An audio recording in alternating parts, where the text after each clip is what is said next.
Sea Grant and the Ag Center. I'm going to turn it over now to your MC, Dominique Siebert. Thank you, Dominique.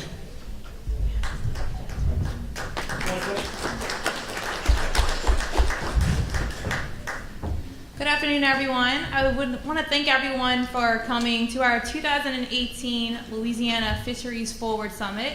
I think we had a great turnout today with a lot of wonderful vendors and some great talks and demonstrations and some panels. And we're about to start our diversion panel. I'm going to give everyone a couple more minutes to kind of filter in, because I said 120 and it's 118. So let's give everybody those last 2 minutes.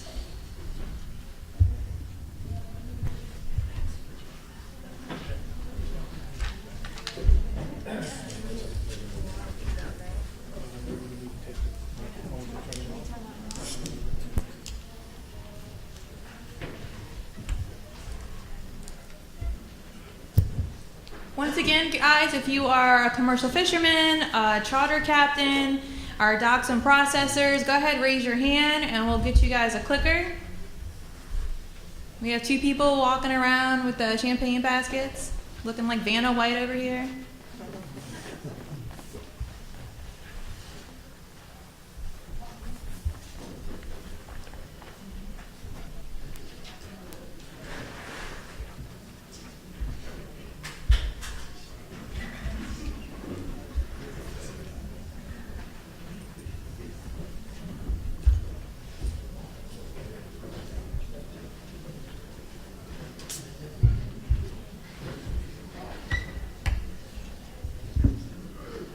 So like Rex said, my name is Dominique Siebert. I'm the LSU Ag Center and Sea Grant Marine Extension Agent from St. Bernard and Plaquemines parishes. I just started last year, born and raised in Plaquemines, grew up and went to school in St. Bernard, so definitely been there my whole entire life. And today I'm going to be your MC for our diversion panel. So today's topic is considering the near-term fisheries implications of large-scale river diversions, an interactive panel discussion. So I really want to highlight a couple words here. Near-term. Now we're really going to focus on this. We're actually going to define it today, and it's really why we're here. I also want to focus on interactive. So everyone who has a clicker, hold on to it, and later on I'm going to explain exactly how to use it. So let's talk about our focus today. We're really going to shift this discussion towards the near term. Now, previous studies of sediment diversions have been focused over very large geographic areas and very long timescales. We see this with the CPRA master plan that's over the whole coast of Louisiana, and we look at 50 years down the line. Now, while these long-run studies are valuable, they really do provide us with very little detail on the short term and our local fishery changes. Now, this isn't a new concern. We're not doing anything new today. Numerous sources have called for more studies and more information on the near-term assessments of sediment diversions, both positive and negative. The Water Institute had an expert panel on diversions back in 2014. Sea Grant did a socioeconomic report in 2015. And all releases of the CPRA Master's Plan in 2007, 2012, and recently in 2017 have called for more assessments of the near term.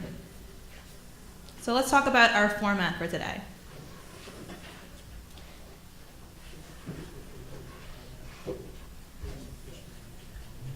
I see some fishermen have come in the back. If you guys want to raise your hand for me, and I'll have somebody bring you these clickers. That's how you're participating in today's talk.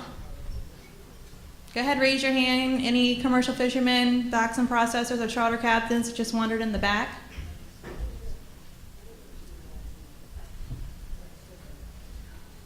Okay, so we only have 90 minutes today for a very complex discussion of different species, scales, and strategies. So we completely understand that we're not going to get it all done today. But this is what we can do. We have representatives from our 2 state agencies here to listen to the panelists and you guys, the audience. So if you could raise your hand, Patrick Banks from the Louisiana Department of Wildlife and Fisheries, and Brian Lazina from the CPRA. Now they're going to hear from our panelists that are on stage from our 4 legislatively appointed fishing organizations. Now these are our state recognized task force. We have Brittany Bro from the Crab Task Force. We have AC Cooper from the Shrimp Task Force. Representing. We have Dan Coulon from the Oyster Task Force. And we actually have 2 representatives from our brand new Finfish Task Force. We have someone from representing the commercial side and the recreational charter side. We have 2 reps because we feel like they're 2 separate entities. So representing our recreational and charter side is George Huey. And representing our commercial side is AC Cooper III, better known as Trey. Now this is a moderated panel discussion. Our moderator is my esteemed Sea Grant colleague and Professor Emeritus from Nicholls State University, Dr. Earl Melanson. So we're gonna have some questions, and after our polling, we're gonna have the panelists discuss you guys' answers. So there won't be a discussion after every single question, and you'll see as you'll get, there's not a need for some of them. But for the most important questions, we're gonna have our panel discuss. These questions are designed for our commercial attendees from our fishing-related businesses. These are our shrimpers, our oystermen, our guys who fin fish, crabbers, any dock dealers, processors, retailers, and charter captains. I'd also like to emphasize that these are for Louisiana residents only. I understand that some of you guys may fish Louisiana waters, but you're from Mississippi or Texas or Florida. So if you have one of these clickers, go ahead and raise your hand if you're not from Louisiana. We'll pick it up and we'll give it to somebody who is from the state.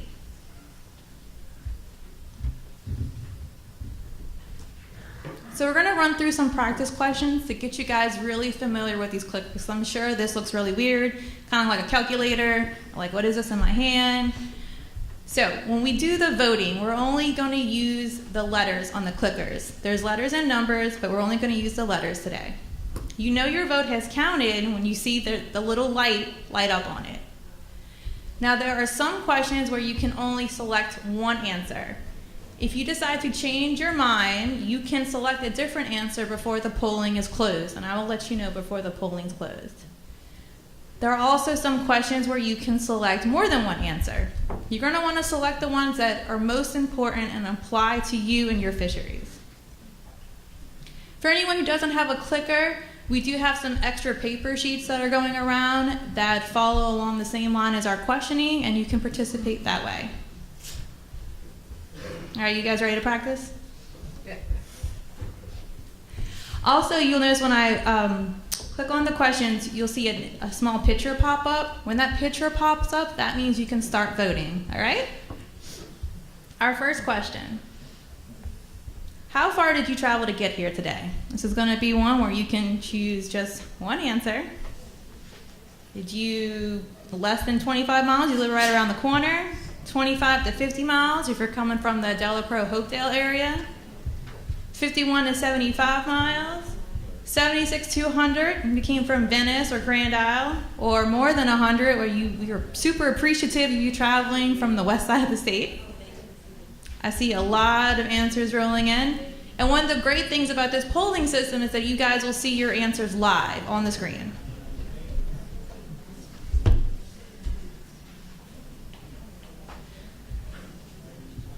I'm gonna give it about 5 more seconds. Okay, I'm gonna close the polls now. All right, so guys, you can see your answers right there in front of you. Looks like we have the most are 25 to about 50 miles away.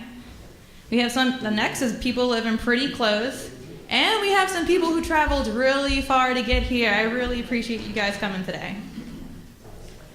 So our next practice question's a little fun. What's your favorite beer? Coors, Miller, Budweiser. For me, liquor is quicker, so that's what I would have picked. You guys are voting a lot faster on this question.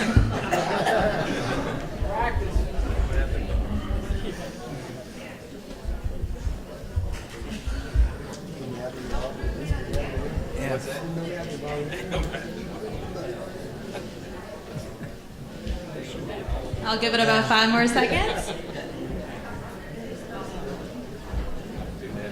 All right, I'm gonna go ahead and close the polls.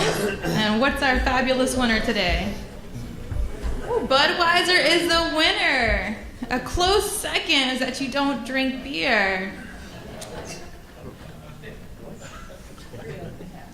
That's a little surprising. So our last and final practice question today is, why did you come to the Louisiana Fisheries Forward Summit? And this is an example of when you can select more than one answer. So the polling's open. You can select all of them, you can select one of them, but you're gonna wanna select the ones that are most important to you.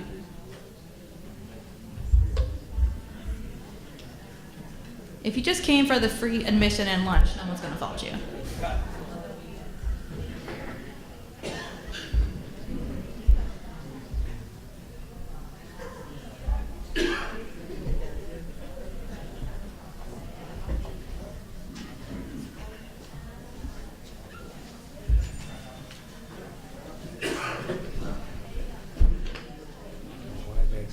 All right, I'm going to close the polls in 5, 4, 3, 2, 1.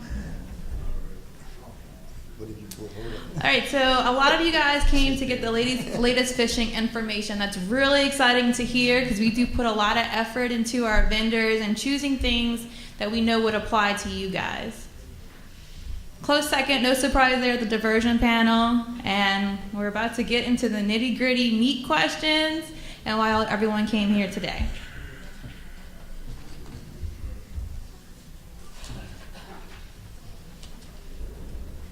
So in case at any point in this you're getting a little lost, each question always has a topic. It's going to be in yellow at the top of the screen.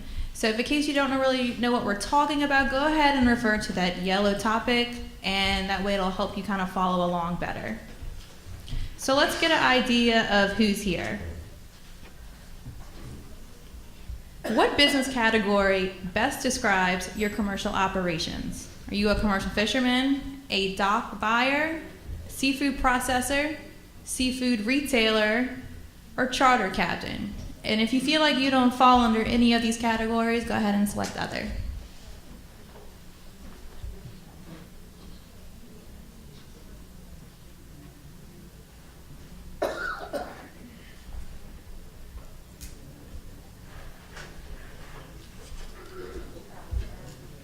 Y'all did really good with the practice questions because y'all are rolling with these answers. Practice definitely made perfect today.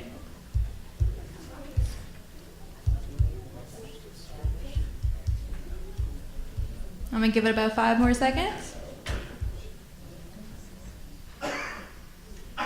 Okay.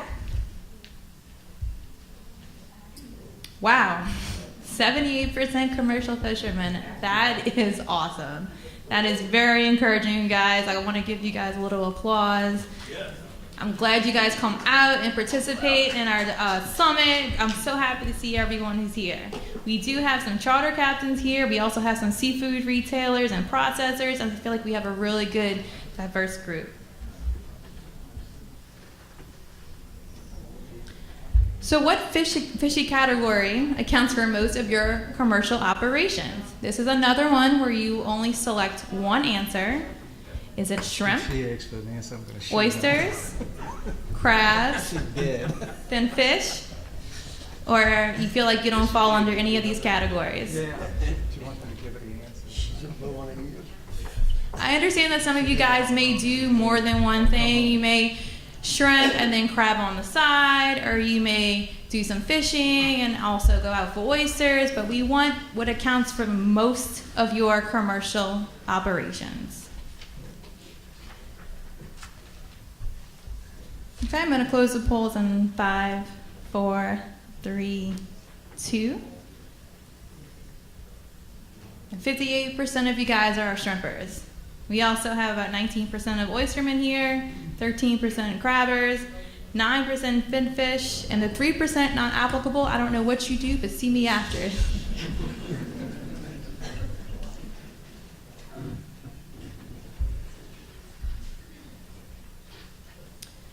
So in what coastal area or basin does most of your business activity occur? Is it the Pontchartrain Basin? This will include the Lake Mistergo to the north and the Lake Bourne area. Is it the Breton Basin? This is from the Mistergo to the south and to the river. Is it the Barataria Basin, west of the river? Is it the lower Mississippi, which includes all the passes? Is it the Terrebonne area? Or are you coming from the south central or southwest, basically from the Atchafalaya to the west?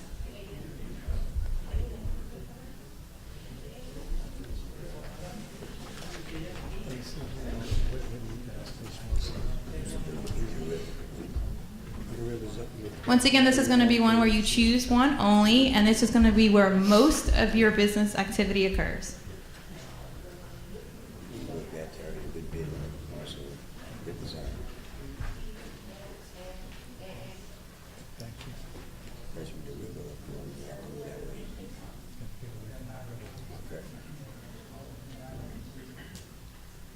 Okay, so I'm going to close the polls in 5, 4, 3, 2. Okay, so 38% of our audience is from the Barataria Basin, which makes sense because that's where our first diversion is scheduled to come online. We also have 22% from the Terrebonne area, 13% from the South Central Southwest area, 15% from the Pontchartrain, and 10% from the Breton Basin.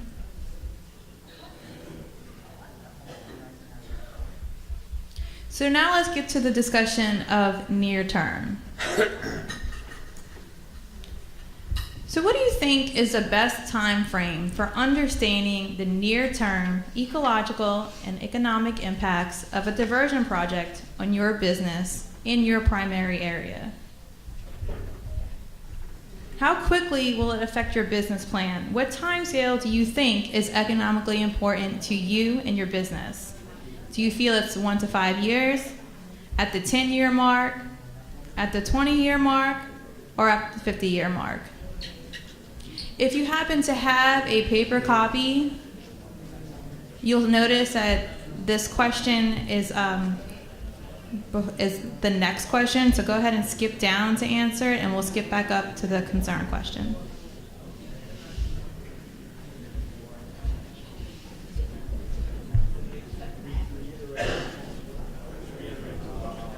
So we're wondering what the best time frame is for you guys to understand the near-term impacts. This is why we're here today, right? We're going to talk about the near-term. How soon do we want to know what the ecological and economic impacts are?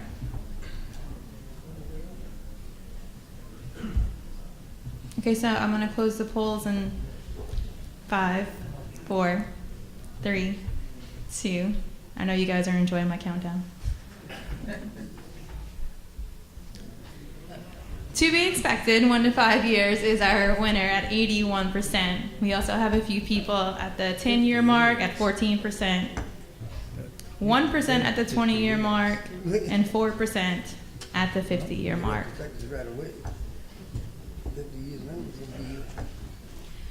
So our next question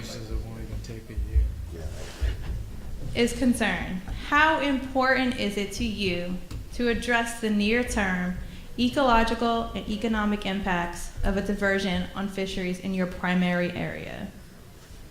This is going to be one where you only choose one answer. So is this very important to you, somewhat important to you, unimportant, or you have no opinion on the matter? So after you guys vote and have the poll, we are going to have some discussion from our panel. I knew you were wondering when they were going to come in and talk.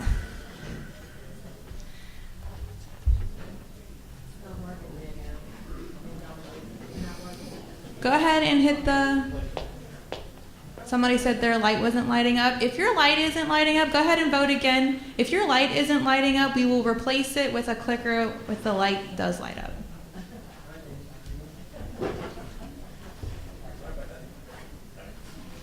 So go ahead and make sure click your clicker, make sure your vote went through.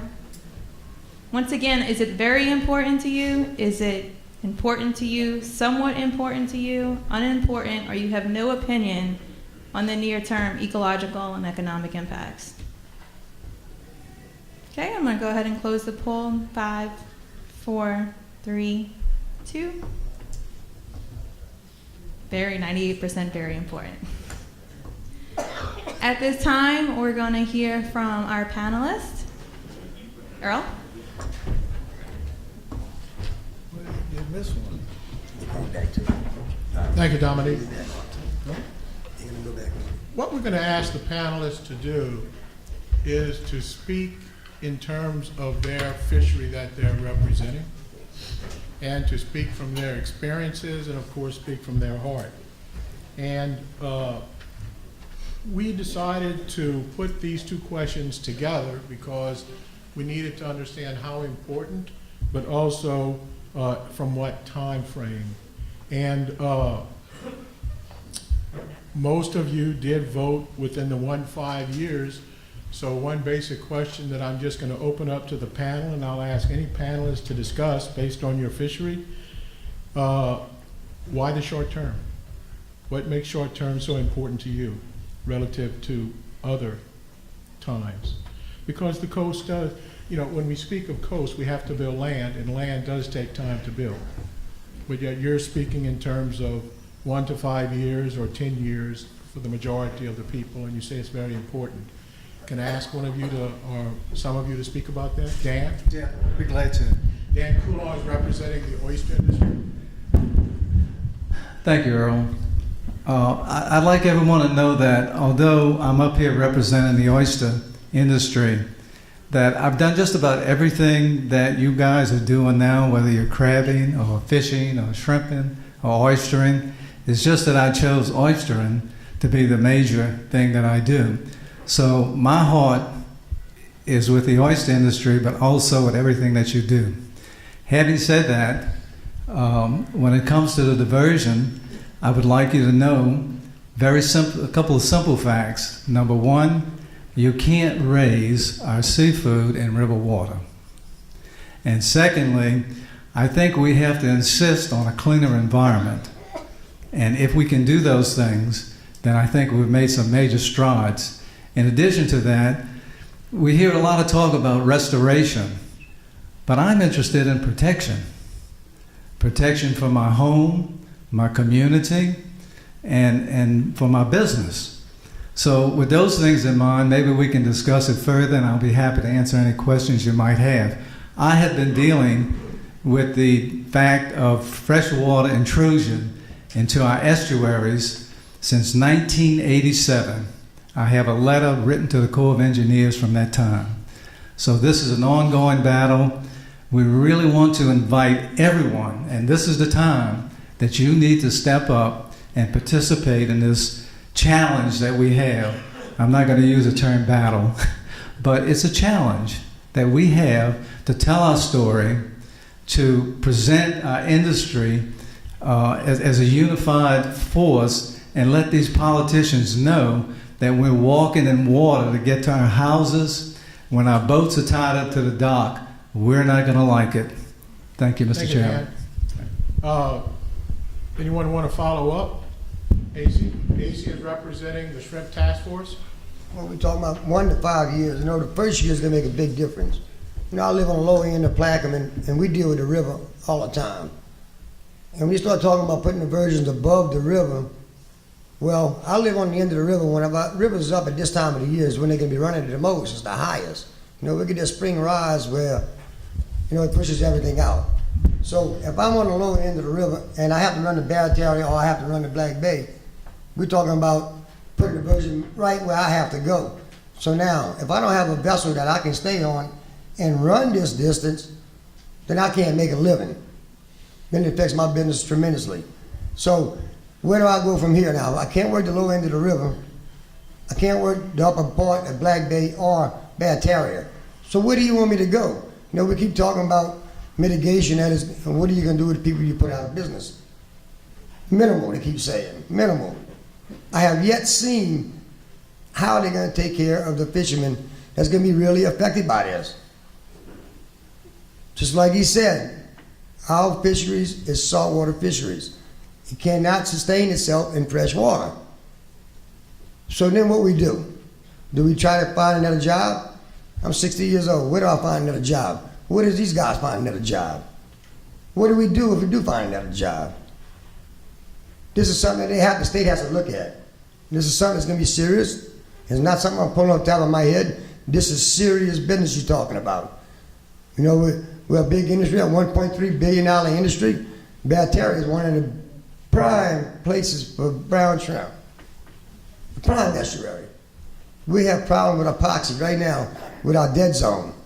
But yet, they want to put the same water that we try to deal with in the Gulf with our dead zone in our estuaries.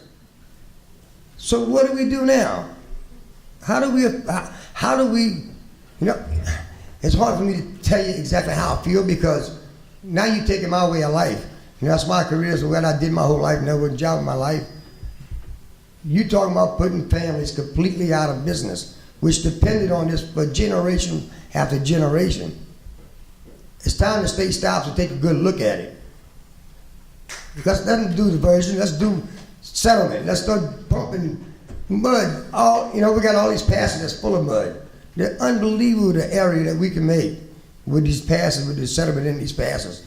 So they need to stop and take a good look at what they're doing to Louisiana. You know, not only to Louisiana, you're killing the people that live here.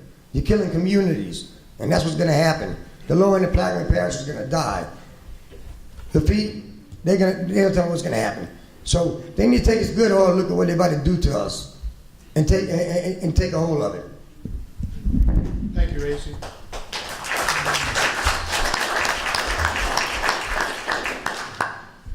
I'd like to ask something to the panel along this. When you look at near-term ecological and economic, not being a commercial fisherman or a charter boat captain or anything like that, I look at, as a biologist, I look at the life cycle of a species like an oyster before it gets to market is say 18 months on average. A shrimp is annual. Finfish could be anything from a year to 2 years for speckled trout to be caught to 5 years for a redfish in terms of spawning. So how do you look at your businesses based on this 1 to 5 year? Do you plan your business over a 1 year, 2 year? How do you look forward? Well, for the oyster farm, we usually have to look at more than 1 year. I would say 3 to 5 would be a good gauge that we have to plan and prepare. If you start from nothing, then you're obviously looking at a 3 to 5 year period. Okay. But once you have production, then you can have a little bit of something to harvest year after year. I don't think anyone plans on a 1 or 2 year situation when they're planting oysters. You know, you plant your coach material and you hope that within 6 months to a year you get a crop. And then from that point, it may take anywhere from 2 to 3 to 4 years to get a real good harvest. Thank you, Dan. Trey, I think you wanted to say something? Trey is representing the finfish on the commercial side. As far as fisheries, it's more like a year-to-year thing because it all depends on the fish that come in to grow in the estuaries. When you start introducing the freshwater, less fish are likely to come in for you to catch that year. Okay. So your business is you thinking your business time is yearly? Yes, sir. Okay. How about crab? The crab's gonna be actually month to month because they go out and they come in. So it's a year is that would be long term for a crab. So your business is really month to month. Yeah, yes. All right. George, I'm going to ask you in terms of the recreational side, but you've got guide experience and so forth?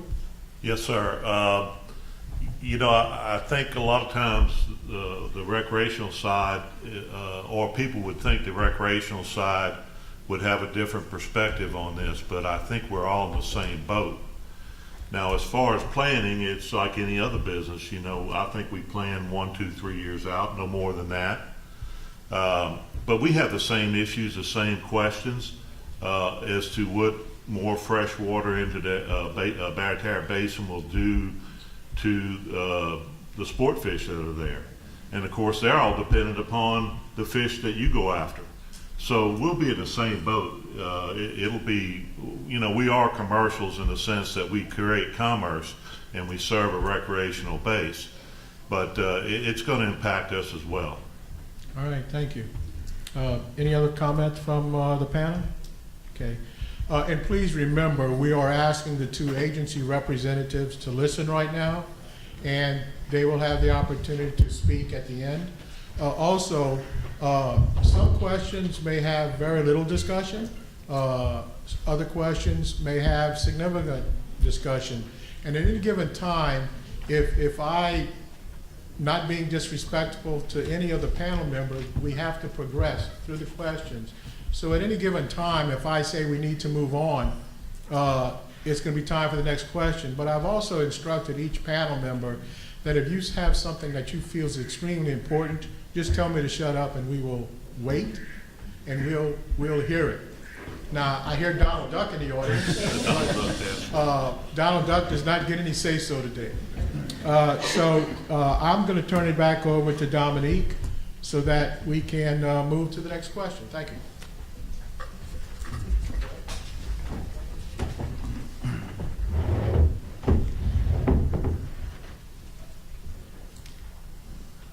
So our next question is based on an area scale. What do you think is the best geographic scale for understanding the near-term ecological and economic impacts of a diversion project on your business in your primary area? Do you feel like it should be addressed across the coast? That's going to be that very large rectangle you see. Do you feel like it should be addressed by each region? That's going to be that middle square. Or do you think it should be addressed by each local basin, which is a very small square in the middle? This is what you think would be the best geographic scale for understanding the near-term impacts of a diversion project. B.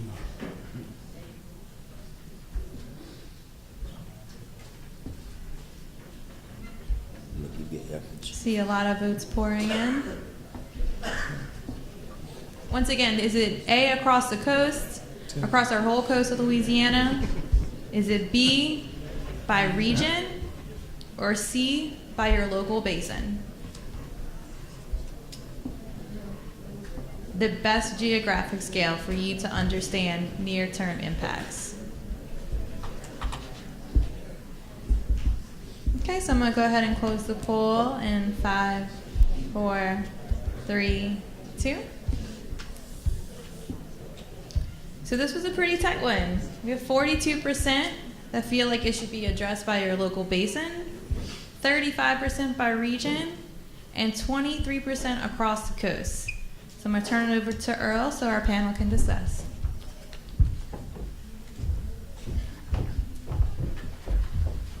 Thank you. I look at this and from my perspective, it's good to see as a scientist that we do have from the local basin across the coast. But I see that the greatest majority deals from the local basin. So I'm going to go back to the panel and not specifically ask any one individual, but just open it up to the total panel group. Why do you think you see this percentages this way? And what does this mean to you in terms of your business? In terms of my business, which is in the Barataria Basin, I think that the B is the better answer because Barataria Bay is a unique area. It's largely a nursery area. And Barataria Bay, ever since I've been a child, and out there in the Gulf and in the Barataria Basin, we knew that at certain times of the year you could catch certain crabs or shrimp in different areas. So it's always known to the fishermen that the shrimp come out of Barataria Bay and they migrate to different areas. So the economic impact of that to me is greater than if you were to survey the fishermen in Barataria Bay alone. The seafood produced by Barataria Bay just goes all over the place. When I say place, the Gulf Coast area. So that's why if you're going to do any studies for the Barataria Basin, I don't think you stop with just the Barataria Basin. You look beyond that as to the migration of the seafood. Okay, thank you, Dan. Anyone else would like to contribute? AC? That's what they have to understand. You know, they pick one of the best places on the coast to put this diversion, to kill us. You know, we've been having problems, we fight problems every year, and we deal with a lot of things. But this is something that we're not going to be able to deal with. This is something that's just going to actually put us out of business. You have to understand how important it is, the basin is to the way of life for the people on the low end and on the coast. Most of your brown shrimp come from this basin, especially the low end of Plaquemine. You know, we have to run up north. Right now, the river's going to be cresting at 17 feet. Well, we deal with that every year. We deal with river. We know what it takes to happen and what we have to do in order to get out of this fresh water. Barataria Bay is one of the basin is one of the spots that we have to go to make a living. For them to put this there, one there and one in Black Bay, you virtually killing the brown shrimp. You know, you can change the whole dynamic of our industries. We're going to start catching white shrimp in May season, and that's what's going to happen. It happened to the other end of the state. At Chapalaya with the Ohio River, they don't have a brown shrimp season anymore. That's just what it's going to do to us. All our Brazilians are going to be gone completely. The industry is going to change tremendously. We depend on this for our whole way of life. 1 to 5 years, the first year is going to be the year that's really going to kill us. Thank you, AC. Anyone else would like to say something? I'd like to say the same thing for the crabs. The female crabs are going to just stay in the Gulf. They need that salt water when they're laying the eggs. And the smaller fishermen, they're going to have to travel. And if they don't have a boat capable, then they're going to be out of work. Okay, thank you. George, you had something you wanted to say? Well, I see fisheries management moving towards a smaller geographic regions. Even when we look at management of fish in the Gulf of Mexico, we're looking more and more to state-run management programs. And I know on the horizon that we're going to be looking at speckled trout and redfish, probably basin by basin when regarding or when talking about creel limits. So I see it moving in that direction, and I think that's a better way to manage it because each basin is unique. Okay, thank you. I'm going to again throw out a question to the panel. I visited with each panel member before the meeting last week just to give them the questions ahead of time. The panel did have the questions ahead of time. No one else had them, only the panel members. And one thing I noticed with all 5 of you sitting up here is the passion you had for your basin and where you fish and the way you spoke in terms of the knowledge of your basin. And so I look at this and I'm also asking you, do you have any comments about the fact, could you move from one basin to another basin to fish if you had to? And would that be based on the size of your boat? Would it be based on the fact that now you've got to go through a learning curve to maybe learn a new region? Or do you know that region? I'm just going to throw this out. The passion that I saw from all 5 of you individuals was that you spoke very highly about where you fish and the history of where you fish and had pride in the type of vessels you own. So I'm going to throw that out to the panel as kind of a part of this question. AC? You know, I'm not real fortunate, but I am a little fortunate. I have one boat that's big enough to I can move out of the way, but I have one that I can't. And I know a lot of fishermen that they can't. And that's the guys that's really going to be affected, which I'm going to be affected myself. But a lot of guys that really can't move from basin to basin, you are going to kill these guys. It's really going to make a big difference. And You know, we don't just look at one or two people. We the industry, we represent all aspects of the industry. And I have to speak out for these guys that can't move. And these are the guys that it's going to have to be taken care of.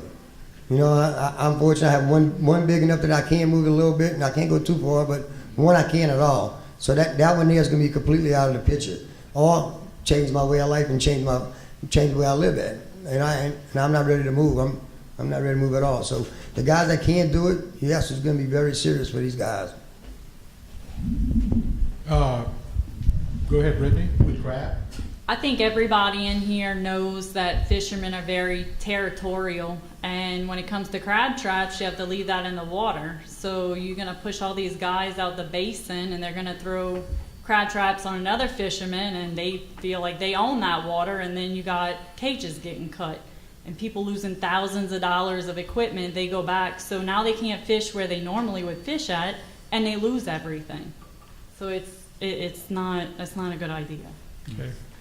Earl, for the oyster industry, we just don't have a place where we can move and produce oysters the way we do now. There are many reasons why we don't have these areas. A lot of them are not productive. A lot of them are closed areas. So we've spent a lifetime, and our parents, working in the areas where we work. And to give us the option to move somewhere else makes it very difficult. We just don't have the environment, we don't have the protection. And as you know, oysters start off with a very small red dot, and this makes them vulnerable to predators. So it's very difficult for us to go somewhere else, if not impossible. Okay, thank you.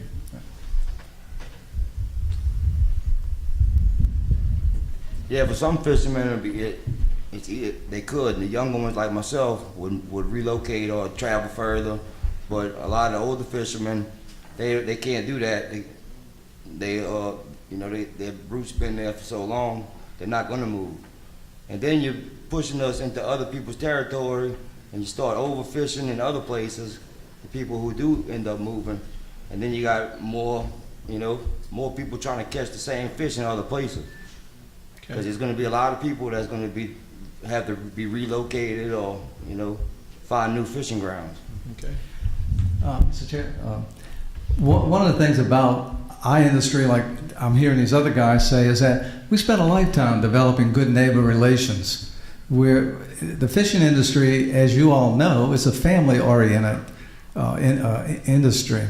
So we just would have to start that all over again. We just don't have time to do that. I'm not going to live another 50 years. But in addition to that, when you take the diversion into consideration, it's well known that the state has not done its job. They have done the first step of 3 steps. They've done the first step. And the other 2 steps are, number 1, they haven't identified the problems that these diversions are going to cause, and number 3, they have no solutions, no practical solution, no solutions that are going to help us go from this area of a business area to another area where we can do our business. It just hasn't been done, and it's not, I'm not saying that from experience, I'm saying that from a scientific standpoint. The Pew Institute has identified those problems a couple of years ago, or maybe even longer, but it's well established that the state has not done its full job on these diversions. Thank you. Thank you, Dan. George, I'm going to ask you something about this, representing the recreational side, and you having the experience of also being a guide yourself, a fish guide. Do you see the recreationals having the ability to adjust within a basin if the species change, as well as the guides? I think the average recreational fisherman can hook his boat up on a trailer from Baton Rouge or any point and fish any of the basins, go from coast to coast. And I don't see that the non-commercial recreational fishermen being affected. But the guide, in my case, I have a home on Grand Isle. I own my own spot in the marina on Grand Isle. I have boats. I have much the same investment that you have, sometimes maybe more than what some of you have, and in most cases probably a little less. So from the commercial standpoint, we will be subject to the same anchor that's going to hold everybody down. Okay, thank you. Before I get off of this question, 'cause I think we're doing all right with time. My timekeeper back here is telling me I'm okay.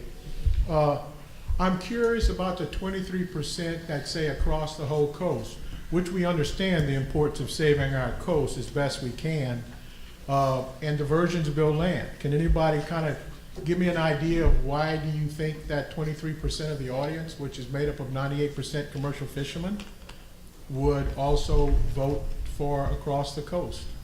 I think that's a good thing. I'm not saying it's a bad thing, but I'd like to get your opinion on this. When we spoke, my initial answer was across the coast. Because now you're taking away fishing grounds from one, and they're gonna have to move somewhere else. Now, if these estuaries ain't putting out the same amount of shrimp and fish that they used to, now all the pressure is on the rest of the coast. Gotcha. You know what I mean? Yeah. You know, you also bring up a good point earlier, Trey, was you're a young buck. You Right. can move, but your dad looks like he's an old buck. Yeah, that's it, right there. Earl, as you know, all businesses are affected by sales. And so that if we're limited to where we can sell and produce, then that affects our business. So I think region-wise, when you start thinking about your sales part of your business, you need to talk about not only region, I guess the whole country. Okay. Yeah. AC? And I am old. You know, I'm rooted in business. I'm born and raised in business. I'm not going anywhere. I don't have time in my lifetime to go establish myself somewhere else. He does. That's the difference. I can't do that anymore. Thank you. I think we're ready to move on to the next question, unless any panel member has anything they would like to just bring up at the last. Thank you.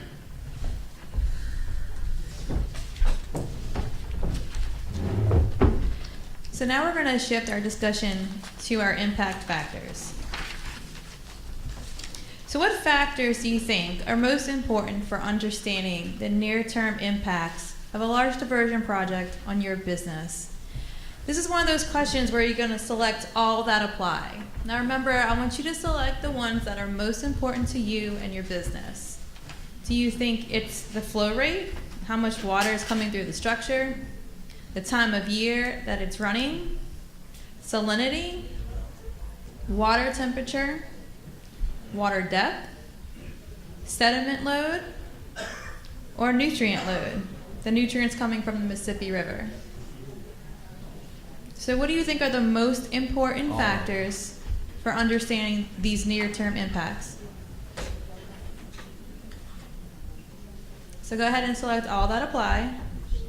The ones that you think are the most important to your fishery and your business.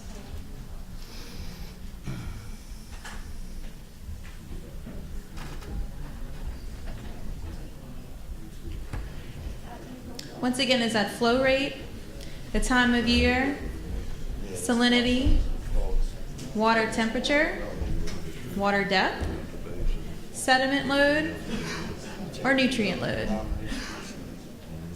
We understand that some of you think that all of these are important impact factors, and some of you may think only one or two of them are most important.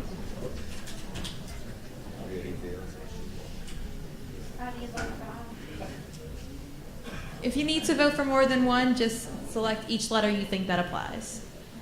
So if you want to vote for all of them, then you just select every single letter, A, B, C, D, E, F, G.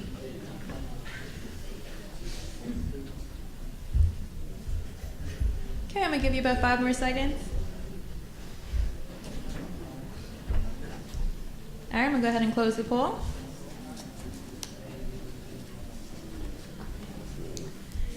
So according to our audience today, it looks like the most important impact factor is salinity. A close second is how much water is flowing through the structure. And right behind that is the time of year that the structure is on. So this gives our diversion panel a lot to discuss. Earl?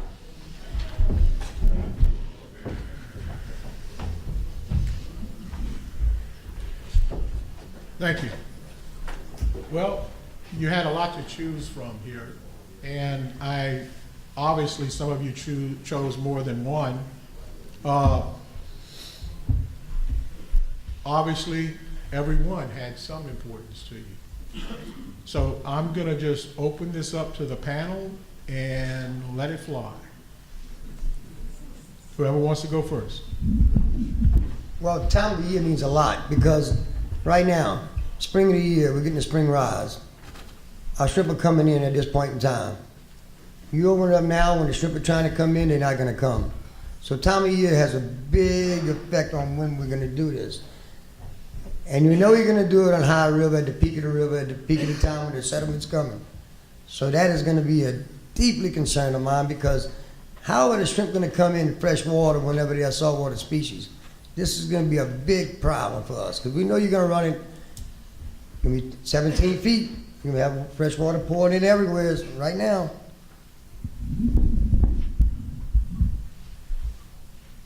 So, AC, let me just say, so when you say time of year was what you were discussing mostly? Time of year is gonna be a big factor because, and who's gonna determine when to open and when to close it?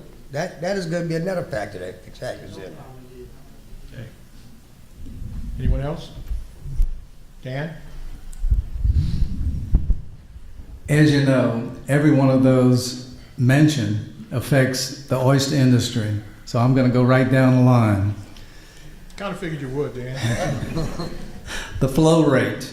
That's just a matter of how long it takes to destroy our crop. That's right. You know, the quicker you run it, the quicker they die. The time of the year, as AC mentioned, the time of the year affects how long seafood survives. The colder it is, the more likely that our seafood, especially oysters, are dormant. They're sort of hibernating. So it takes them a little while longer to die. And then, of course, if the water's cooler, hypoxia doesn't set in until a later time. Salinity. We need a fluctuation in our salinity. It can go from 5 to 20, but basically we hope it stays somewhere around 10 to 15. All seafood is impacted by time, I should say salinity and temperature, and especially our oysters. The sediment load, I'm not so sure if that means mud or all of the other things that are in there, but definitely turbidity, as we refer to it, affects the amount of sunlight. It affects, well, it tells you how much is in the water, and definitely, you know, if you get covered up with anything, it doesn't help your crop. The nutrient load, the dead zone, all it takes is for some bad water coming from anywhere to kill our oysters, and it's bad news. So that's it. Thank you, Dan. In fact, you were a lot shorter than I thought you were, Dan. So I'm impressed. We don't have all day. I've known Dan since I was a little biologist, and I'm impressed, Dan. Yeah. Well, Earl, that's a two-way street. I've known you since I've been a not so little guy, but you've always impressed me, and your help has always been excellent. Thank you. Next time I need a raise, Dan, I'm going to bring you with me. I just think you're a credit to the LSU organization. Well, thank you. Any other panel members want to say anything? Brittany? I think the amount of fresh water they're going to pump at one time makes a really big difference on how much they're going to flow and the time of year, because if you kill all the larvae and the baby crabs and any seafood, they need that salt, they need that salinity. It is most important, but all of these answers, A through G, affect that. If you kill the babies, then you don't have a crop. Thank you. Anyone else? George, I'm going to pick on you again.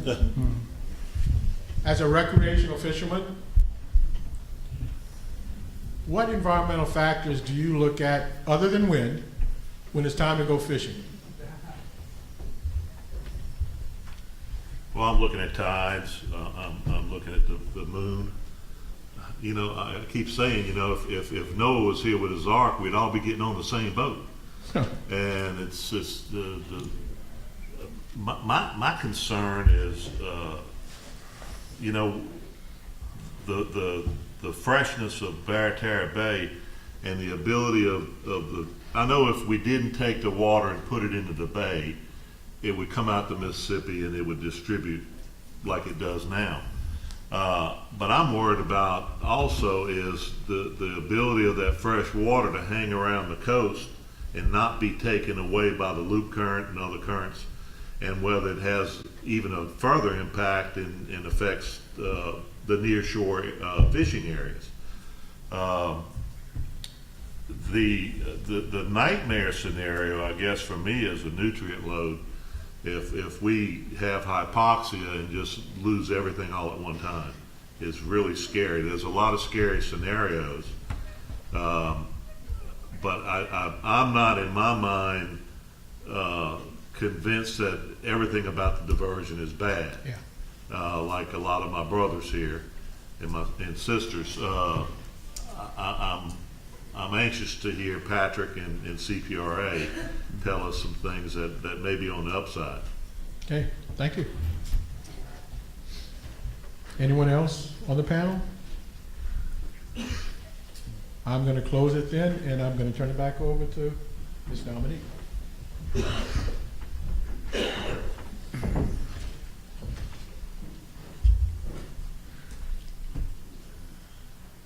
So next we're going to talk about accommodations. This is another question where you're going to select all that apply, the ones that you feel are most important to you. What are the valid ways to address any negative near-term ecological and economic impacts from a large diversion project that might occur to your business? So this is if you're negatively impacted. Some may not be, but if you are, is it flow restrictions, relocation programs, retraining, compensation, other methods that aren't listed, or do you feel like there are no required accommodations from the large diversion projects that may be placed in your area? So go ahead and select the ones that are most important to you. Once again, what are the valid ways to address any negative near-term ecological and economic impacts from a large diversion project that might occur to your business? Flow restrictions, relocation programs, retraining, compensation, other methods that aren't listed, or do you think there are no required accommodations for the near-term impacts?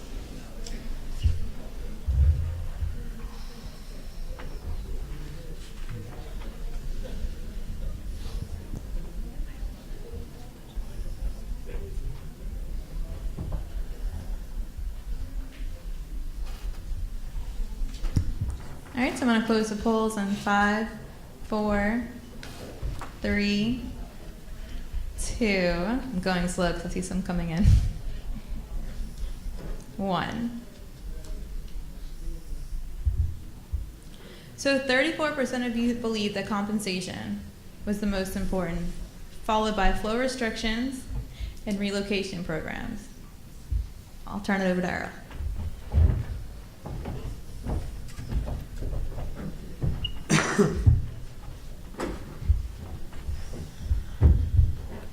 Thank you, Dominique. Okay, without picking on any one individual, I'm going to just open it up to the group, and you see what is listed there, and I'd like to just open up to the panel for your opinion. AC, go ahead. Well, relocation is one thing that, it's going to be good for the younger guys that maybe want to do it and retrain. Everybody's not going to fit the bill on relocation and retraining. So I don't think not one is going to fit everybody. It's going to be totally different for the younger ones and the older ones. The retraining is not going to work for me. The relocation is not going to work for me. It may work for the younger guys. So we're not all in the same ball when you're talking about which options we have. I know I'm not going to be relocated. I know I'm not going to be retrained. The younger guys may have that option, but us older guys, we would never have that option. Okay. Mr. Shall I go Dan? down the list? Yes. Yeah. That's what we're gonna do. Okay. We've tried flow restrictions with the other diversions we have, and I think they're basically classified as freshwater diversions. It doesn't work. It doesn't work. There's always a reason why we're going to change the management plan. And the reason that they change is never beneficial to the fisheries. The relocation programs, as I mentioned, I don't think we have a suitable place in which to move at this time. The retraining, we're not a culture where we can jump into other areas, keeping shops. That's not what we are. We're production people. We produce food. So our culture would never match the retraining program. You might get us into it for a while, but we're going to look to see how we can get back into producing food that people can eat. Compensation is a good way, because with the money, then with money and opportunity, we can then decide what do we want to do. If we're young enough to go on to another industry, another area, we can use that money to do that. If we're older, we can retire. So the compensation to me is a good way to go. The other methods, well, we know that to let water go through the Mississippi River levee uncontrolled, now, of course, the state says we're going to control this water, but they're only control what goes through the levee. Once it gets on the backside of the levees, it's uncontrolled. There is no control over it. So, to me, it's an uncontrolled project. As far as other methods, there are other methods in which to do diversions. We have some people in the state that know of Calamonte. I think Al has come up with that. But there are other plans to control this water that comes into our estuaries and capture the sediment. So to go blindly into one method and not give serious considerations to other ways that the diversions can be handled, I think is not the appropriate thing to do. They need to take in consideration, serious consideration, other ways of handling the diversions. And with that, that's it, Mr. Thank you, Dan. Brittany? I hate to be completely negative about it, but relocation programs. People should not have to move. They should have some better control on building the land. Retraining. You're not going to take a 60 or 50-year-old fisherman that has fished crabs his whole life and tell him to go fish shrimp, because in the same area, he's not going to have the option. If he doesn't have $100,000 to go buy a bigger boat to fish crabs somewhere, he's not going to go fish shrimp. Compensation, our state is broke. If y'all think you're going to get money, it's not going to happen. And other methods, I don't know what the right answer for that question is, but it's not good. Thank you. And don't be negative. I was trying not to be too negative. And Trey, you're young and handsomer than your dad, so I just want to hear your perspective on this too. Well, I mean, I feel just like she does. Use your mic. Oh, I'm sorry. I feel the same way she does. I mean, I hate to be negative, but who wants to do this? You know what I mean? We do what we do, and we love to do it. We don't want to relocate. Flow restrictions, like you said, that's bull right there. It's going to be uncontrolled. Compensation, yeah, everybody likes a little bit of money, but they'd rather make money where they at. They'd rather make their own money than have a handout all the time. Thank you. That's it. Any other panel members? Thank you.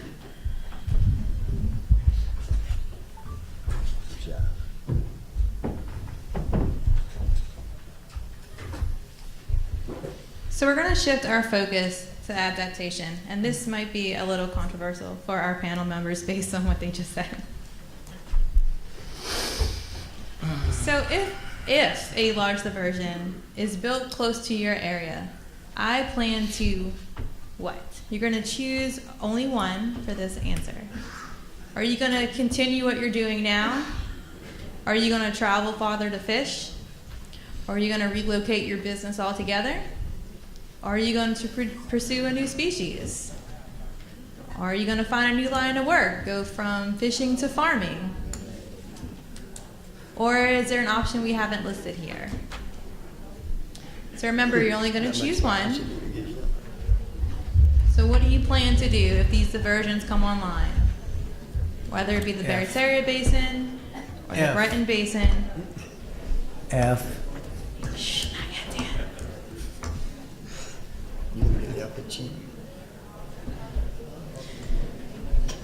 Are you going to continue what you're doing? You're not going to leave. You're going to continue fishing the same species.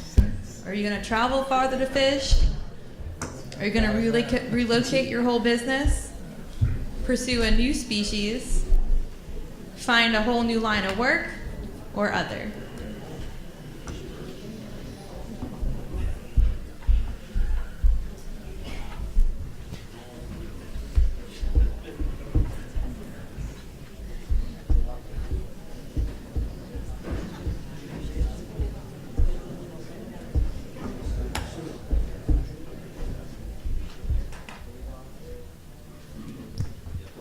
All right, I'm going to close the poll in 5, 4, 3, 2, 1. Cool. So this one was a pretty tight race. A lot of you guys said that you're going to continue what you're doing, diversion or not. Some of you said you're going to travel farther to fish. And thanks to Dan, 28% of you guys said other. Earl?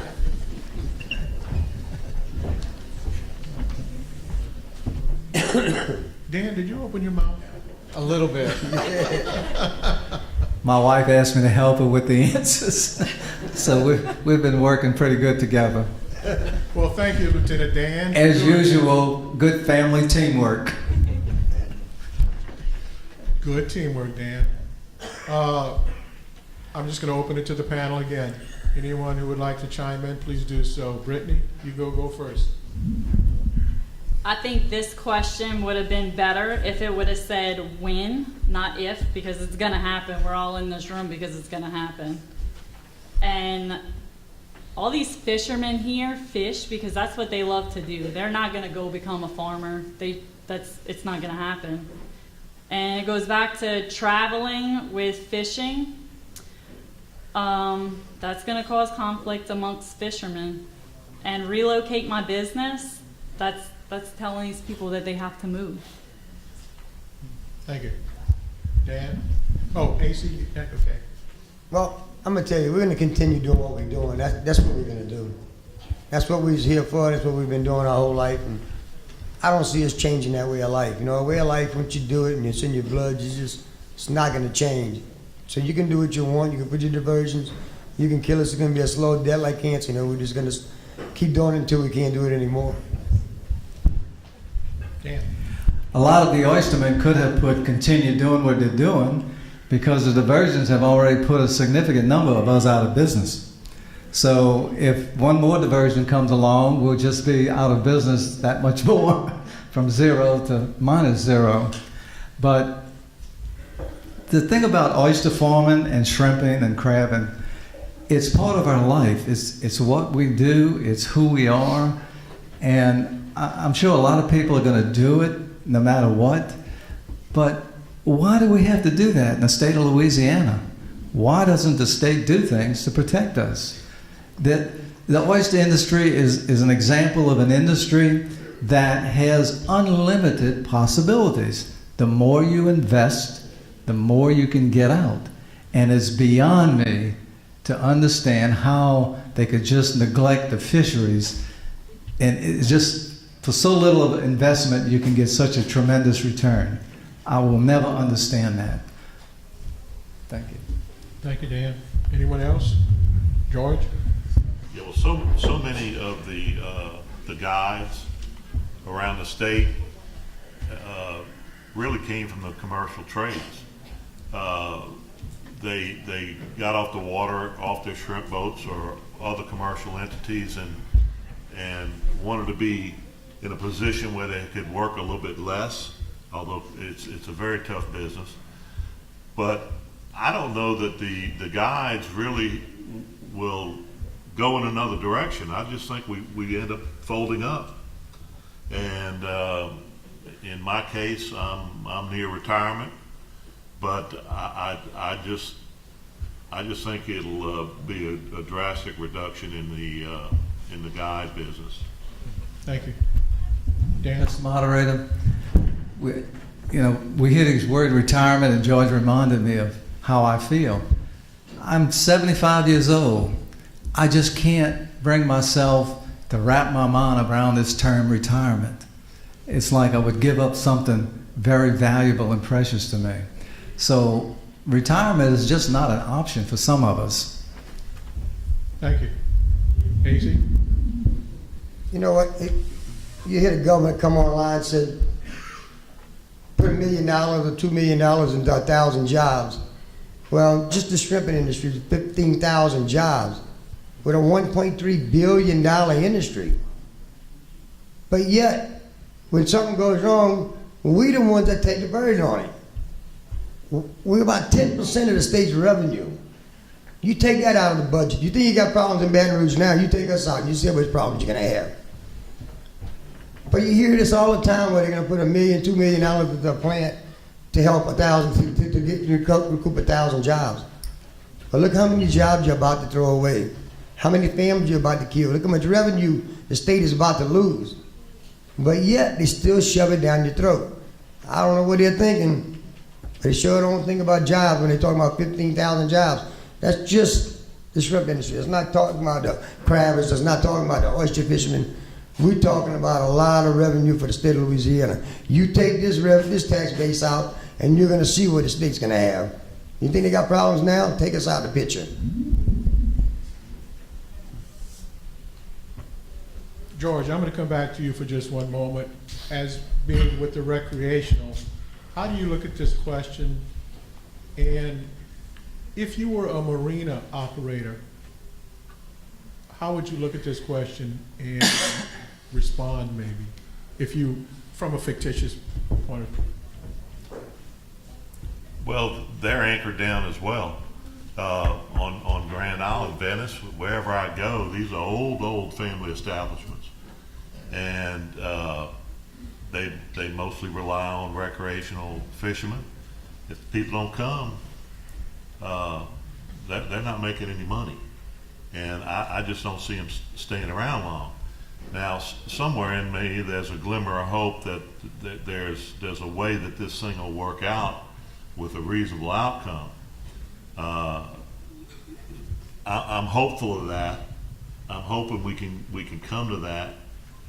But it will be, for instance, the community of Grand Isle was once strictly a commercial fishing. Then the oil industry came along, and then the shrimping and the fishing declined commercially, but then it has just exploded with recreational fishermen. The investment on that island is huge now. If that reverses, it's just going to be, it'll be tragic for coastal communities. Okay. Thank you. Dan? Yeah. I'd like to agree with George. He is absolutely right. I travel up and down the Mississippi River, and in my community, I also noticed that there's no dock, no place that sells fish or fuel or anything else that can do without a component of what we have in a coastal area. They all need the tourists, they all need the commercial fishermen, they all need the oil companies, and if you take that away from them, that'll be many jobs lost for those particular docks. So we can function together, but separately we're going to have problems. Thank you. Anyone else? Okay, we're about to move into the next phase. This was actually the last question. And before I go any further, we understand that you might be frustrated that this is the last question. You might want to discuss how much should we flow a diversion? When should we flow it? They were kind of embedded within here, but we didn't get into a discussion. There's so much that can't be discussed yet because we still have an environmental impact statement that's being developed by the Corps of Engineers. There's still development of diversion plans and how to operate it, and there will be public input. So keep that in mind. We knew, and when I went to the task forces, when Sea Grant, excuse me, not me, when Sea Grant went to the task forces and discussed having this, we were very upfront and said, you may leave the meeting a little bit frustrated. But these are fundamental questions that need to be asked and form the base upon which other questions in the future can be asked. Here, you as a collective, not an individual, but you as a collective group has been able to vote and give more weight than the individual can in terms of how you define near term and what are some of your more important. Now I'm about to turn it over to the state agency people to comment and look at their perspective from what they've heard.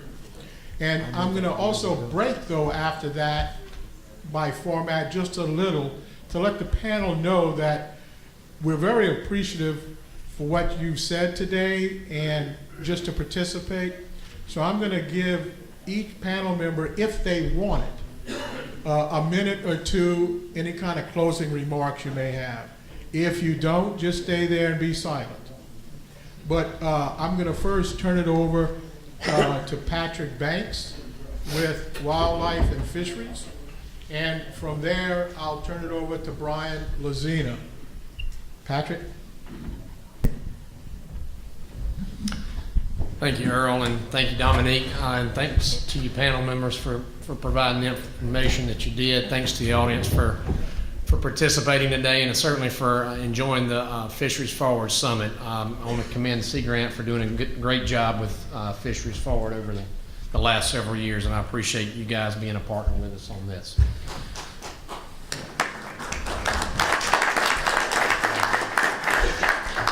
There were several comments that were made that certainly struck me that that certainly will help me be a better manager, be a better advisor to CPRA about fisheries impacts from these diversions. One of the things that AC mentioned struck me is that he's already dealing with having to move because of diversion, because of fresh water. So when the river rises in the spring, he moves. Now these diversions will come into the areas where he normally moves to. That's not something that I had heard previously, so I appreciate that comment. It certainly puts a different perspective on the idea of the comment on the other side as well. These fisheries will simply move because in some cases like yours, it will be in the areas where you historically moved to. Certainly for the oyster industry, movement is a lot more difficult because the oysters themselves don't move all that easy. So we know the issues with movement there. I think George said something very important as well about, from a fisheries management standpoint, about our change in management approach. And he's right. We've been moving along this way for several years now, and that's a more refined spatially management approach. Historically, we've managed species and fisheries on a much larger scale. We've started to recognize quite a number of years ago that likely would be changing in the face of coastal restoration and a variety of other factors as well, and started putting things in place to where we could manage on a much smaller spatial scale, whether it be the development of the Creel program or the expansion of our marine fishery sampling, like oyster sampling in places like Calcasieu Lake or in some of our other public oyster grounds. So I think George is correct that the department has to do a better job of modifying its management approach to manage in a much smaller scale. Because certainly the approaches that we used before are largely going to be outdated with the change in environment. The last few things I'll say is something that I probably sounded like a broken record for a long time, and it's, I spent my career as the statewide oyster biologist before I moved up into administration. One of the things that we've discussed for many years with the oyster community is the idea of options and making sure that fishermen and fisheries have options. And I recognize from even looking at the responses, the options aren't great. Relocation is certainly not an option for some people. And that's okay, and that's understandable. But relocation may be an option for some others. So if it's an option for anybody, we need to try to at least work on those kinds of options so that they're at least available. And for those that it's not available, an option like relocation, we need to have other options. Dan said it best, that the state has not done a good job of doing that, and I'll be the first to admit to that. I've been here in this agency since the Mike Foster administration. We've had freshwater diversions on the books for every single administration. So Brittany said it correctly. It's coming. And unfortunately, it's just a matter of how does it come about. And I think y'all's involvement in how it comes about is critical. But it's coming. We've seen in public oyster ground fisheries a situation in the Breton Sound Basin where we have virtually, in the last several years, abandoned that basin. And that's been a very difficult pill for me to swallow as an oyster biologist. I used to dive on those reefs, and they were tremendous. Over time, those reefs have broken down. Now they're not producing anymore for a variety of reasons. Certainly the conditions are not conducive to oysters. So we've had to move our operations elsewhere. Now that's easy for me to say at a state agency, because when I move my operations elsewhere, I've got 1.8 million acres of public oyster grounds to move to a different area. Dan doesn't have that option. So the state does need to do a better job of standing with the industry and say, this is the paradigm. This is the new paradigm. We've got freshwater diversions coming. Yeah, we may be able to modify them in some way, but let's all accept the new paradigm, and now let's work together and figure out the options and the best way for these industries to deal with that new paradigm. And we have not done a good job of being honest and upfront and discussing that with the industries over my career until recently. We've also had some difficulties working with our state agency counterpart in years past, where we didn't feel like we had enough input with CPRA in what the fisheries impacts will be. I can see that a drastic change in that today. Brian and his group do a very good job of talking to us and taking our input on fisheries issues much more than I'd ever seen before. And so I think that it is slowly changing, at least in that regard. Another couple of points I want to make before I turn it over to Brian is, excuse me, operation plan is critical. Very difficult to explain or predict how you all may react, how we may all react with fisheries management from the state level until we know these operation plans. The difficulty is CPRA may not quite know yet what the operational plan will be. We all thought we knew what operational plan was going to be in Carnarvon way back when, and look how many times that thing has changed. There was a plan at one point where Carnarvon was going to operate anywhere from 0 to full blast. That's not a plan. So operation plan is critical, and there's just too many unknowns until you deal with that. Certainly our agency is going to manage whatever species are there. If Breton Sound Basin turns into a largely freshwater environment like Vermilion Bay, for instance, we'll manage that as a white shrimp fishery. I know that doesn't sound good, and it's not traditional, but that's what we will manage, and we will work our tail off managing it for whatever species are there. But certainly we would love to maintain some semblance of our traditional fisheries in each of these basins, but at the end of the day, the Department of Wildlife and Fisheries is going to manage the species that occur in that basin, however they may change. Estuarine species need habitat. We all know that. You guys as shrimpers, y'all know, crabbers, we all know that the habitat is critical. We've got to rebuild habitat So we all are going to support restoration. I don't claim to be a coastal geomorphologist. I don't know the best way to rebuild our coast. I don't know whether diversions are good or bad or not, but I know that there are experts in other agencies and academia that can tell us that. So our role is not to tell CPRA their business, you know, but to try to help them understand what types of impacts may help. And like I said earlier, they've been very open about that dialogue, more so than I've seen in my 17-year career. So with that, I'll leave it there and turn it over back to Earl or to whoever's next. Brian, go ahead. Sure.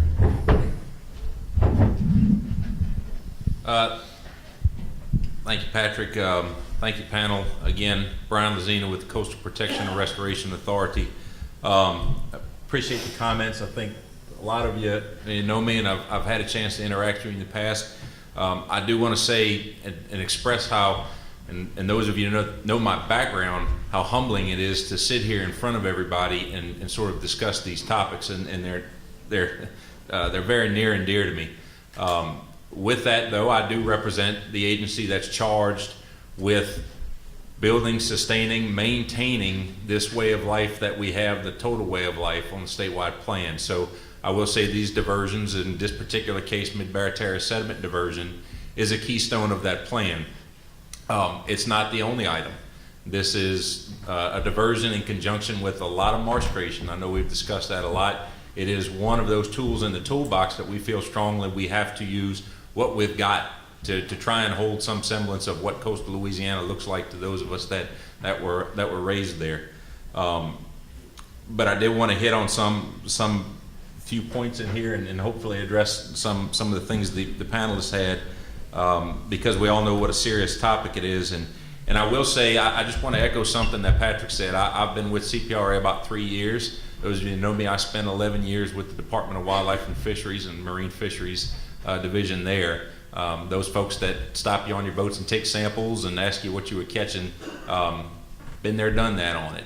I will say that when I started with the agency, and I think all of us can speak that, there was definitely the look towards, we're going to put something up on a screen, we're going to show you what the world looks like in 50 years. It looks awesome with this project, and there you go. That's kind of our take on it. And I will say that I feel strongly about this, and one of the reasons to come on, that we're moving away from that and putting it in a way that fishermen can hopefully understand what kind of benefits or impacts you're going to have to your business looking at that. So when we get into some of these questions about, you know, whether it's 5, 10, 15, 20 years, you know, CPRA is going to say, okay, look what land we can build in 50 years, but know that we know it's important what we may do to a fishery in year 1, year 2, year 3 on there. So Dr. Melanson also mentioned this is important to start the dialogue, and I feel even more strongly that this is important kind of things to do that on there, so we can best get that information out to you guys, the ones that it's going to impact on there. So a little bit about the process, and just to make everybody aware, the state has applied for a permit to construct this Mid-Barataria diversion. It was mentioned it's through the Army Corps of Engineers will be the ultimate decider of mainly that permit. We are in the early stages of that. We're just starting the environmental impact section of that. This is where all of these things we discussed today come together and get taken account of. So I will say it's the most important personal comment here, the most important phase of the permit, because we have to come and say what changes, what effects we're going to have on the environment on there. It's third party, it's done through a different entity, but it's what this project as we know it is going to do on the environment. These kinds of discussions, these kinds of dialogues are important not only for the agency like myself, who's sort of seeing dealing with the process, but also for you guys to impart on all of your task force members, which I can tell you right now are very active, and it's awesome. I get a chance to represent the CPRA on the Oyster Task Force and get a chance to hopefully spend a lot more time at other task force, but it's awesome to see it. And they can then translate it into the process and say some of the good examples that are, it's not just a regional problem. if we were to affect brown shrimp right here, look what that does for the rest of the state. If you are larger in Menhaden, a good example, you know, all of those things that are linked from this being an important estuary and what that might do. So the charge then is we're going to have to look at what we do to the fish and what we're going to have to, what happens to the fish or person. So I will say it's important to make sure that all those things are put forth, especially through the task force like this, your task force, and even public comment. I would encourage though to speak often as you can, and we can discuss how that might be. It's always good to do it up front in the process and kind of keep behind those sorts of things on there. Coming back a little bit to Patrick, I will say this is novel for all of us here. The state's had a master plan for some time. These things have been proposed. They've been on the books every year. There's other large projects on there. We've built a lot of marsh, but this is the first big push for something like this in this large-scale sediment diversion. One of these big projects, one of these ecosystem level kind of projects on there. And we too are also trying to find the best way to express this information, to get this information out, and to take something that we have as a statewide plan and condense that back down to the folks that live in the area, to the folks that may be impacted from the project, good or bad. With that, we're also looking with our partners, Wildlife and Fisheries and other state agencies, to just see how we can all adapt to change regardless. That's the focal point of this fisheries summit. And that's going to be change that comes from if we build this large-scale sediment diversion, or change if we take no action whatsoever on the coastal landscape. I think we all agree that the only thing that we can count on is that things are going to look different down the road on that. Which way it goes and how we adapt, I think, is important to keeping what we have as what we know as cultural heritage in this particular area. And I apologize for jumping. I'm coming trying to hit some of the big parts on there. But again, to reiterating here, I would say that I'm pleased in the agency involvement, and also let me say it this way: if you guys want more information, come and ask for it. If you task force wants something, and I hope we've been receptive. If not, I need to know about it on there, and we will be on there. We made a commitment not that long ago, and to several folks. I'm not going to show up and tell you what this diversion is going to do to your business. You guys are the ultimate ones. But I will come and say, to the best of our ability on there, here's what we see the conditions as. Here's what it looks like. Tell me how we can best tell you that information so that you can decide what that may or may not mean for you, your family, and your business on there. So, like I said, it's not my job. I don't have an iota of the knowledge that is in this room from any of the individuals sitting here to tell you what it's going to do for your business, and I would never dare to do that. But please know, if there's a piece of information you want that we can provide on there, I'll tell you wholeheartedly, we'll show up and do it. Those of you down in Plaquemines, we spend a lot of time down there on ours. Same in St. Bernard Parish. We'll come to task force. We'll do all those things. You can call me personally, and I'd just as soon have that too, so we can talk individually. And so if there's anything that I hope we can leave from this, and the topic was to start that dialogue, is tell me how I can best get that information and what information that you would like to see, and we'll make that happen. Thank y'all.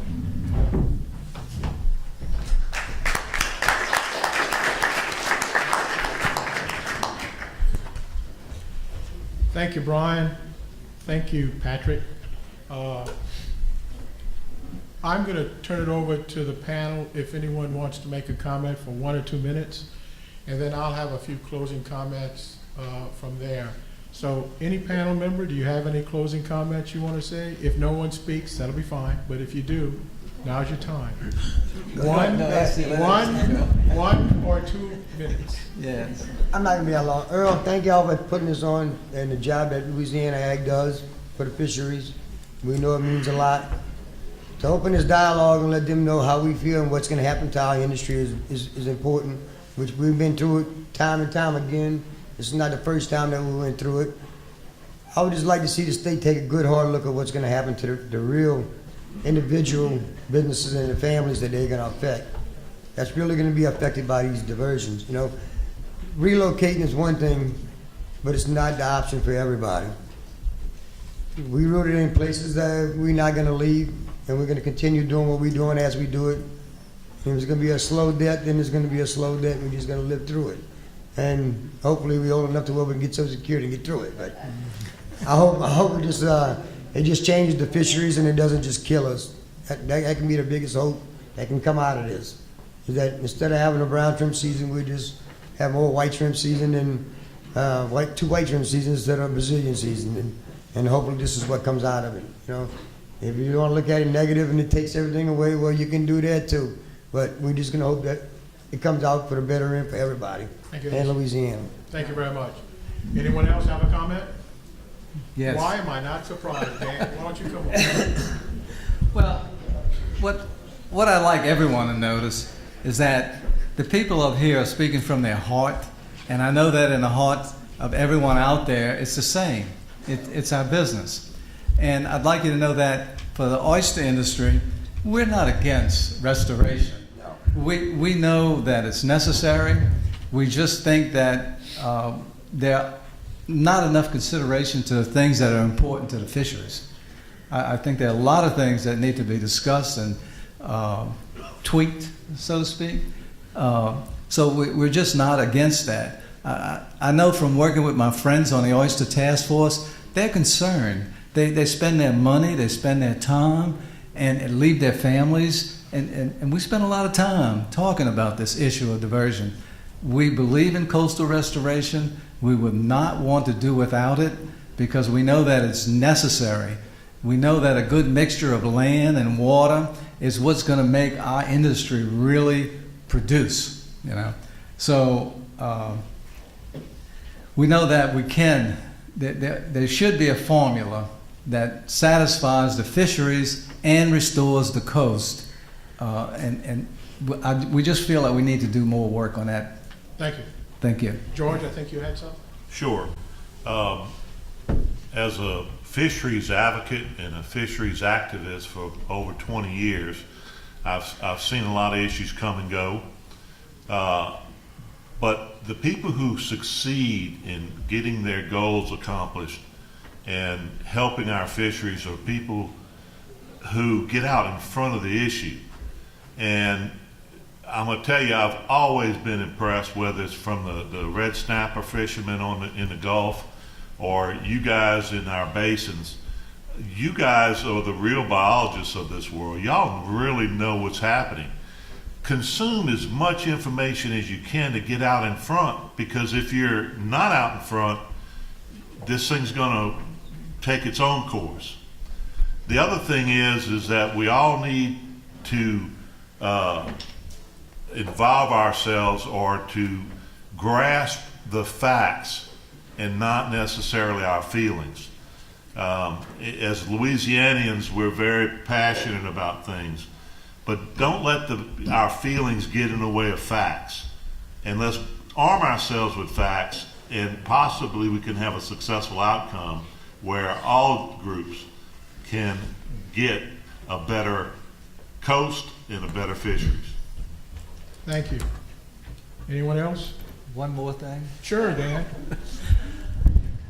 I would just like everyone to know that the oyster industry has always taken pride in the fact that we just have a fantastic relationship as an industry with government, our legislators, and also the academians. And it's something that we've all hung our hats on, and we always knew that we could work with them. It's just that this thing about the diversions really, really concerns us. So that's what I wanted to say. Thank you. Anyone else on the panel? All right. If you still have a clicker, would you pass it to the end of the aisle this way if you can, or to the end of the aisle? We have two individuals passing with orange bushel baskets. While they're doing that, I do have a couple of comments. First of all, if you did not have a clicker and you used the questionnaire that was turned out in paper, you can just put this up on the front table as you leave. Secondly, we invite any comments that you may have about this panel and forum discussion, whether you liked it or disliked it, whether you would like to see more along these lines. Where would those cards be, Rex? Where do we have the comment cards? Anybody wants one, they can see me. All right, Rex says this handsome young man right here that's just stood up, he said he's got some comment cards and we would like feedback. So I want you to think in terms of how we formatted this. For the last several weeks, every time I passed a piece of wood, I would knock on it because I wasn't sure how clickers would work and whether or not we could stay civil, because I've been to enough diversion meetings in my life, or whether we can get things accomplished in a meaningful way. And I have to tell you that when I look at the two agency representatives on this stage and the panel members on this stage, I'm proud to say that I'm on this stage with them. And I thank you for that. And I know Dominique echoes that. She just said that.